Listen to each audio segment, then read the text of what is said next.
Tout est bien qui finit bien. Dans la météo, ce sera pour dans quelques instants, après 2 magazines avec lesquels vous avez rendez-vous. Mais c'était un film, je vous le rappelle, signé Samuel Fuller, qui avait pour titre La Maison de Bambou, avec dans les rôles principaux, vous les avez reconnus, Robert Ryan, Robert Stack et Cameron Mitchell.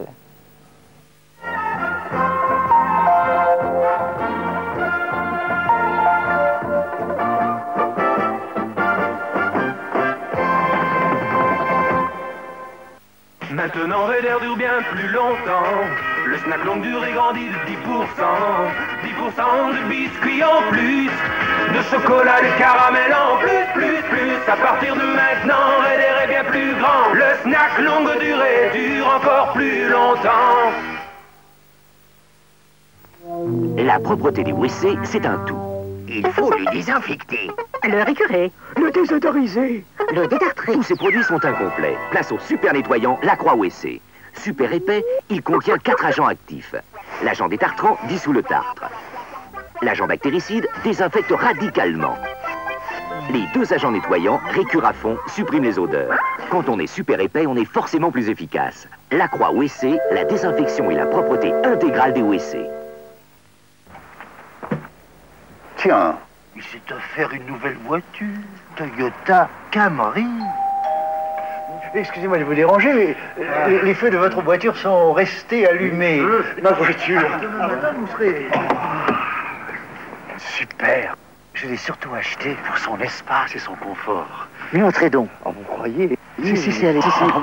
Voilà. Pour reposer le coude. Voulez-vous que nous fassions un petit tour dans le quartier? Le tour du pâté de maison. C'est une traction. Avant. Quelle suspension. Direction assistée. Camry, la mesure du confort. Il s'est endormi. Ça, c'est une perceuse à percussion 1000 watts. Et ça, c'est le nouveau perforateur ultra léger Bosch, avec une technique nouvelle pour les bricoleurs, un système de frappe pneumatique. La différence? La voici. Avec une pression quasi nulle. Voilà comment les 2 machines se feraient un chemin dans le béton. Oui, bien sûr, le perforateur Bosch perce aussi le bois, le métal, les matières synthétiques, comme toute perceuse qui se respecte. Le perforateur Bosch, les perceuses à percussion ont enfin trouvé leur maître.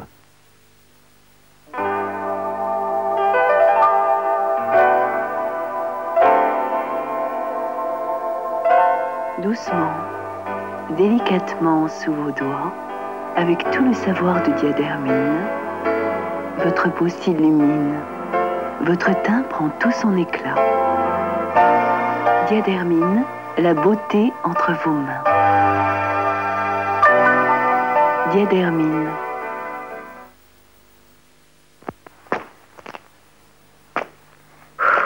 Contre la fatigue des pieds et des jambes, Aquiléine rouge.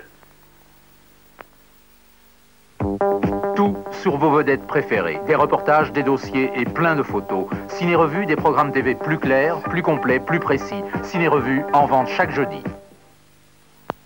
Vous savez pourquoi les chats raffolent du nouveau Friskies? C'est parce qu'il est préparé avec de la viande fraîche. Et maintenant, regardez. Croquettes habituelles, nouveau Friskies. Quelle assiette va-t-il vider? Vous voulez le savoir? Faites l'essai vous-même. Nouvelle croquette Friskies, préparée avec de la viande fraîche. Allô, Sophie, tu m'écoutes? Il est vraiment facile à vivre toute la journée, Pamela de Simone Perel. Sophie, réponds-moi. Voyons avec Sweetie. Superbe pour ce soir. Sophie. Je n'ai plus le temps, mais rappelle-moi demain. Simone Perel, l'éternel féminin. Marco Polo, un livre merveilleux qui raconte la vie tumultueuse, passionnante et passionnée d'un jeune Vénitien. Un livre d'aventure, d'exotisme, de sauvagerie, de raffinement et d'amour. Marco Polo, un livre fantastique que vous dévorerez avec passion. Marco Polo, un grand roman où s'enchevêtrent le merveilleux et l'histoire. Marco Polo et Venise découvrit l'Orient, un livre Mingès RTL Éditions chez votre libraire.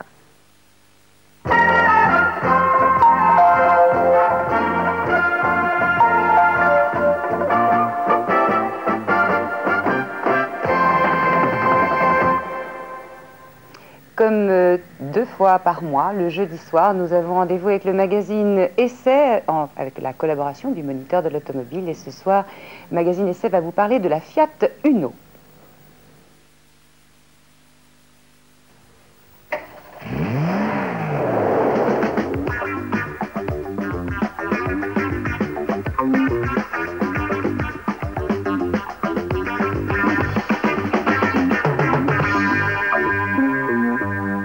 Bonsoir.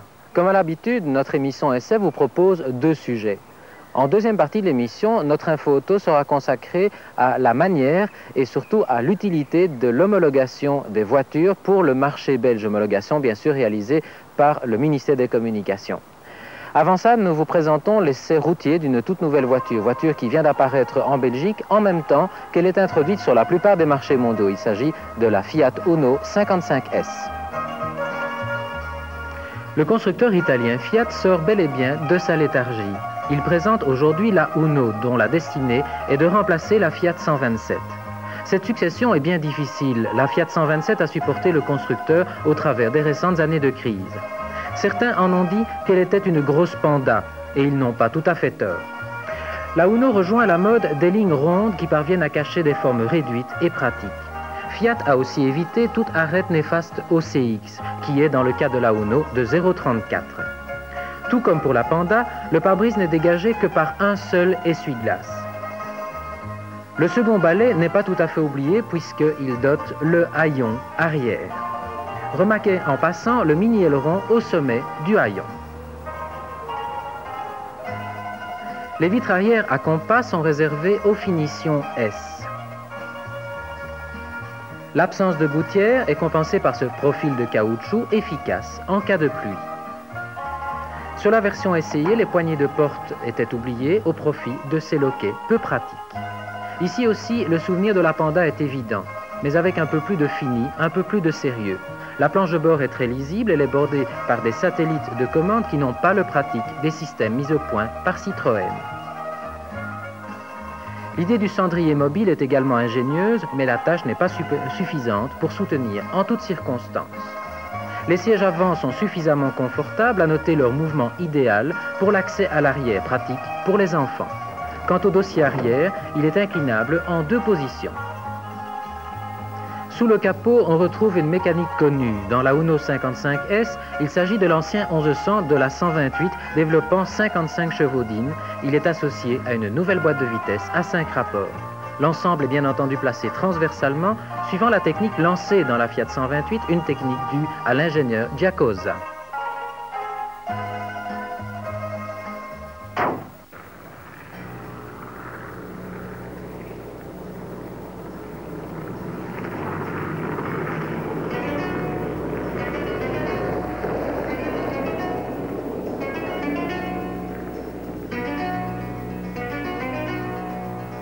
Le modèle que nous avons essayé pour vous ne disposait que de 2 portes latérales. La gamme comprend aussi une version à 4 portes latérales plus pratique pour l'accès aux places arrière. Qu'il s'agisse du modèle à 2 ou à 4 portes, les dimensions de la Uno sont invariables. La longueur en particulier reste inférieure à 4 mètres. Les lignes générales de la Uno sont très typiques et les images de Vincent Foix confirment les liens familiaux avec la Panda. En essayant la Uno 55S, nous n'avons pas manqué de faire la comparaison avec sa concurrente directe, née le même jour que la mini berline italienne, la Peugeot 205. La voiture française fait plus voiture sérieuse que la Uno. Elle a en plus de ses lignes classiques une meilleure isolation de ses tôles. La Uno 55S est plus jeune, plus décontractée que la 205. Sur les routes en pavé, elle trahit trop facilement une pénurie d'isolation entre ses tôles, ce qui crée un niveau sonore élevé et peu sérieux. Mais c'est là, en fait, la seule faiblesse de carrosserie.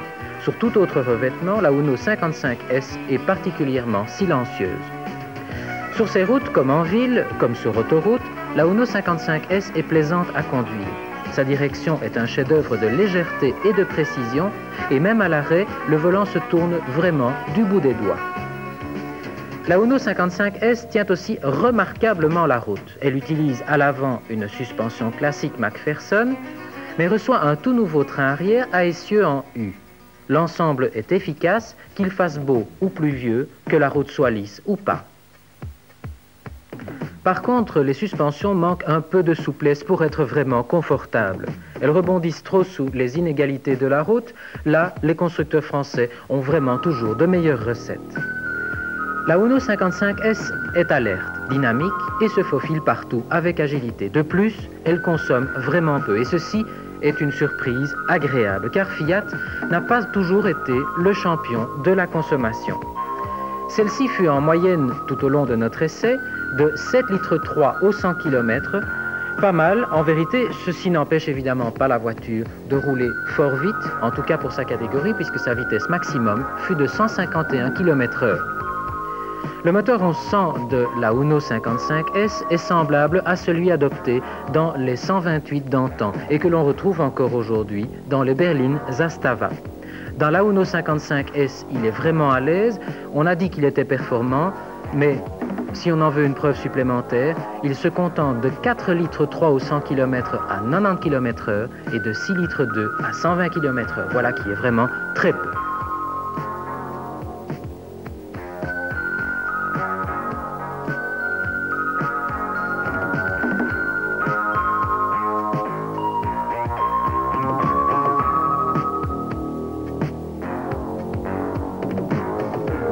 À propos, nous n'avons pas encore parlé de son prix.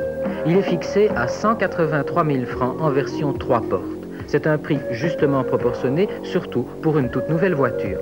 Attendons bien sûr de voir ce que sera le prix de la Peugeot 205, qui ne sera introduite sur notre marché qu'à l'automne. D'ici là, la Uno aura certainement pris plusieurs longueurs d'avance.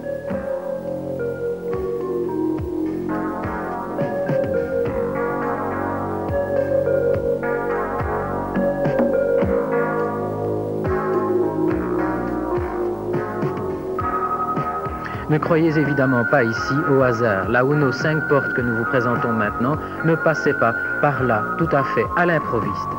Mais nous n'avons pas résisté au plaisir de vous la présenter aussi.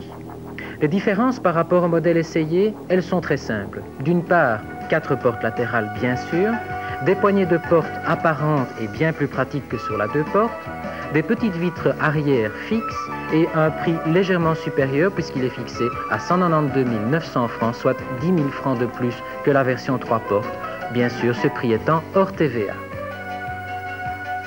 Au terme de cet essai, que faut-il retenir des kilomètres parcourus à bord de cette Fiat Uno 55S? Eh bien, au niveau de ses qualités, retenons d'abord son moteur discret et particulièrement sobre, sa tenue de route bien entendu, son excellente insonorisation, du moins sur un plan général, la direction précise et légère et son excellent agencement intérieur.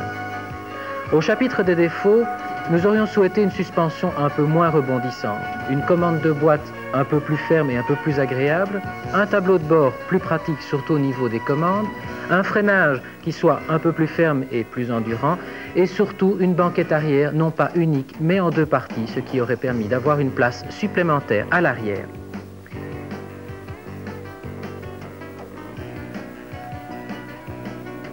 Soulignons aussi que la Fiat Uno propose sans doute le meilleur agencement intérieur de sa catégorie, et en voici la preuve.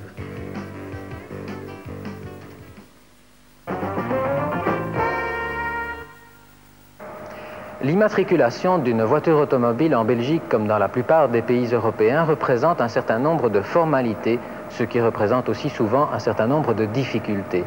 On s'en souvient d'ailleurs chaque année lorsque l'on présente la voiture au contrôle technique, particulièrement bien sûr en Belgique. Roger Lefebvre, vous êtes responsable auprès de l'administration des transports du ministère belge des communications.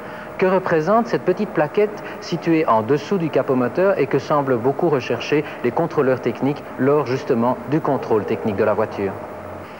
La plaquette dont vous parlez, que nous appelons plaquette d'identification, est en fait la preuve que le véhicule est entièrement conforme à la réglementation belge existante, celle que nous appelons les conditions techniques auxquelles doivent satisfaire les véhicules automobiles. Quelles sont les normes d'homologation d'une voiture en Belgique? Il y a effectivement une homologation en Belgique et cette homologation, on peut considérer qu'elle a 2 parties. Une partie nationale et une partie internationale. Partie nationale qui consiste essentiellement à vérifier des organes techniques du véhicule décrits par le constructeur et voir donc s'ils sont bien conformes. Et d'autre part, la partie internationale qui dépend de règlements internationaux, essentiellement du marché commun. Et cette partie est évidemment un peu plus lourde que la partie nationale, en ce sens que les règlements internationaux étant très complexes, ils sont d'abord très chers à l'exécution, et de plus, certains nécessitent la casse du véhicule. C'est ce que nous appelons couramment le crash test, ce sont les essais d'ancrage de ceinture de sécurité. Par contre, il y a des règlements internationaux qui, tout en étant chers, ne cassent pas le véhicule, c'est la pollution, c'est le niveau sonore, c'est un essai de klaxon, par exemple. Comment un constructeur peut-il faire homologuer une voiture sur le marché belge? Il est essentiel que, préalablement, le constructeur ait fait une demande de reconnaissance auprès de notre administration et ait désigné un importateur dit officiel. Je fais remarquer en passant que cet importateur ne doit pas nécessairement se trouver en Belgique, mais dans un des pays de la communauté. Suivant cela, le traité de Rome. Bien, et cela étant, le constructeur, sur un formulaire ad hoc que nous lui remettons et que nous appelons demande de réception de véhicule, dépose à l'administration ce document dûment rempli, et puis on passe à la phase, oui, excusez-moi, ce document rempli, plus les homologations internationales éventuelles qu'il posséderait déjà. Celles qui ne le possèdent pas, il en demande l'homologation chez nous et nous l'exécutons. Cela veut-il dire qu'il y a des normes européennes et qu'avec ces normes européennes, un particulier pourrait importer également une voiture? En partie, oui, mais les normes européennes sont insuffisantes étant donné qu'il existe encore une certaine disparité entre les différentes réglementations nationales, même au sein de la communauté. Les règlements internationaux peuvent aider à faciliter cette introduction pour un particulier.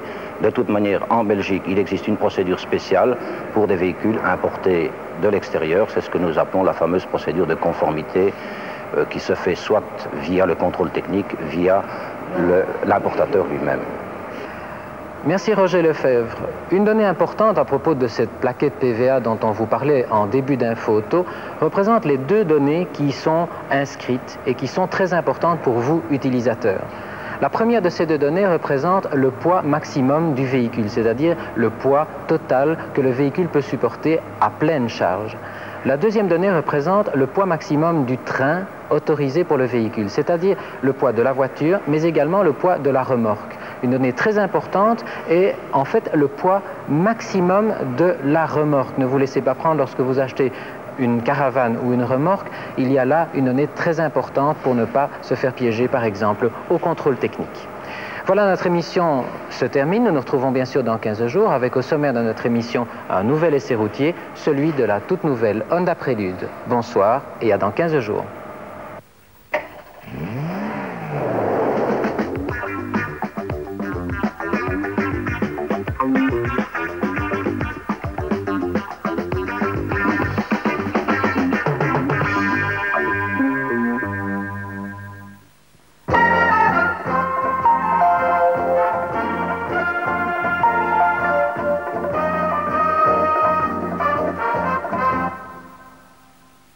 Ça fait longtemps que je suis dans le métier.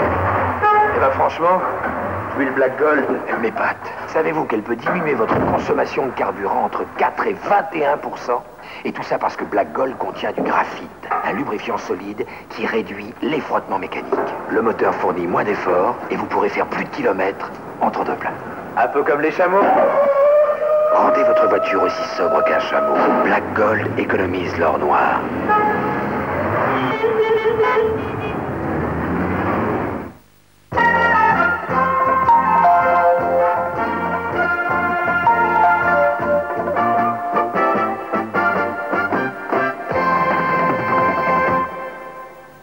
Retournons à la littérature, retrouvons le magazine que vous propose chaque soir Kid Grasse.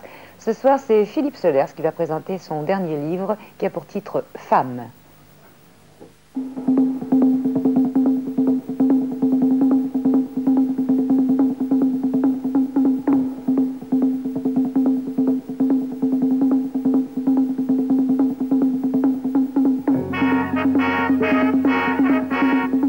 Bonsoir.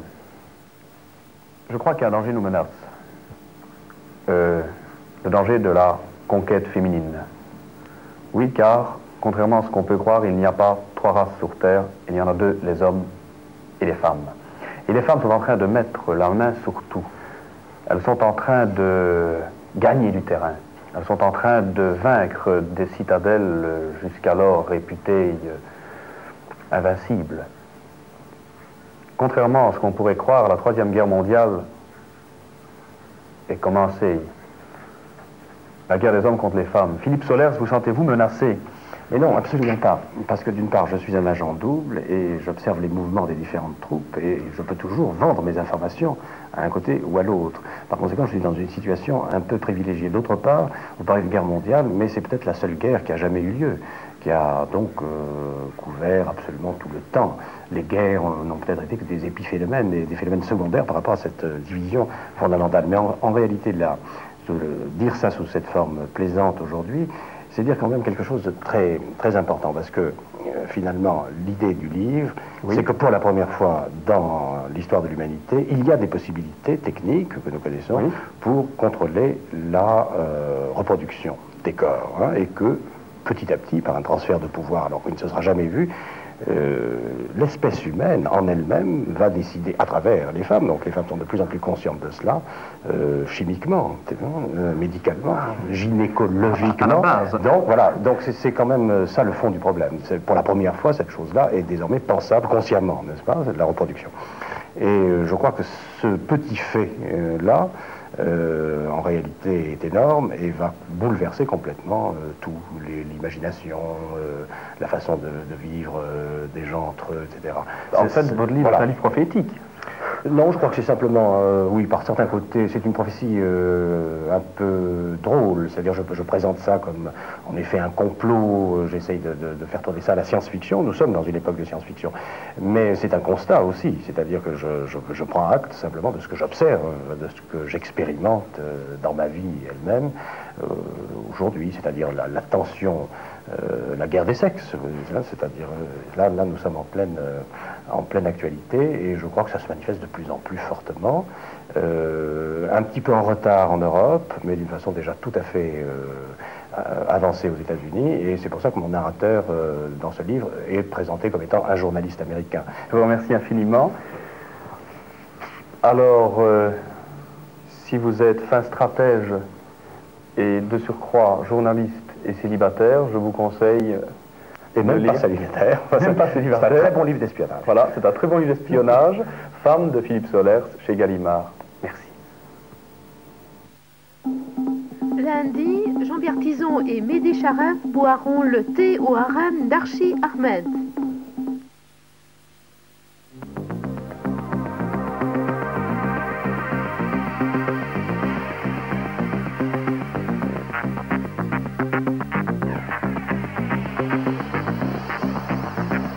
Pour la seconde partie de la nuit, déclin des menaces de pluie ou d'orage. La calmie sera favorable à un rafraîchissement entre plus 5 et plus 8 degrés, ainsi qu'à la formation de quelques nappes de brouillard. Pour demain, de belles éclaircies, mais suivies de nuages et de quelques menaces de pluie ou d'orage. Température stationnaire voisine de plus 15 degrés. Pour les jours suivants, de nouveaux changements de temps remontant de la Méditerranée vont menacer notre week-end. Temps prévu jusqu'à demain soir. Sur la basse et la moyenne Belgique, de plus 8 à plus 16, des éclaircies et quelques menaces de pluie. Sur la haute Belgique et les Ardennes françaises, de plus 5 à plus 14 degrés, temps encore instable. Sur le Grand-Duché de Luxembourg, de plus 7 à plus 15 degrés, avec des éclaircies et des menaces de pluie orageuse. Sur la Lorraine, de plus 8 à plus 17 degrés, beau, devenant nuageux, puis un peu orageux. Sur la région parisienne et la Champagne, de plus 9 degrés à plus 16, soleil puis nuages avec quelques menaces orageuses. Enfin sur les Vosges, de plus 5 à plus 16 degrés, du soleil puis des orages locaux.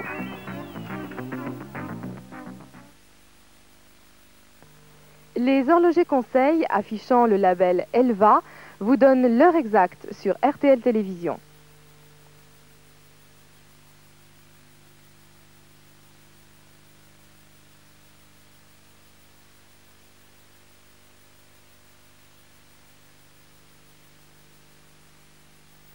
– 23h10 donc à RTL Télévision, et il est temps pour nous de prendre connaissance de ce qu'il risque de nous arriver demain avec les potins de la comète de Lucia Martial.